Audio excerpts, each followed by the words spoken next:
बालेश्वर जिला नीलगिरी ब्लॉक नारायणपुर गांव में मिशन शक्ति गृह आगे उड़ुछि शह शह लोकंकर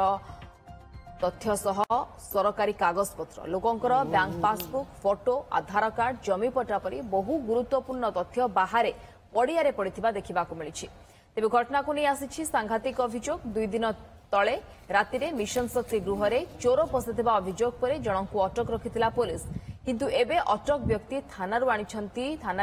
संगीन अभियोग। एमबीके स्वामी घर भितर सफा करने को राति डाकी बाहर को सटर टाणी चोरीर रूप देथिबा अभियोग करिसंती सेपटे यह चोरी नुहे दुर्नीति बंचिबा उद्यम बोली स्थानीय लोके संदेह प्रकाश करिसंती। सेपटे एमबीके को बारंबार जोगाजोग करथिले तांकर प्रतिक्रिया मिलवा संभव होई पारे नाही। मु गाँव में थी जो मत धरी नहीं कि गोटे से ऑफिस घर कहले से सफा करने सफा करते जाइए मत से सटर पकई रखीदेला पिटापुटी कले से भितर पिटापुटी करके से भितर थी सार मान गले सब पुलिस ये गले गाड़ी नहीं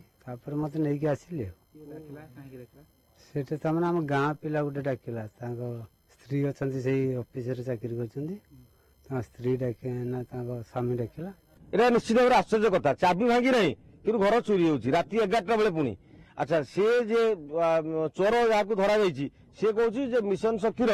एमबीके स्वामी मते जे पठे से घर को सफा करने अच्छा राति 11टा बेले से कहीं पठे घर सफा करने ऑडिट रिपोर्ट दाखल करने पूर्व जे आई जो कागज पत्र बाहर फोपड़ा इतस्त बुलूँ ये सब घटना को देखला पूरा आश्चर्य लगुच आ भर किसी रहस्य अच्छी जना पड़ुଛି।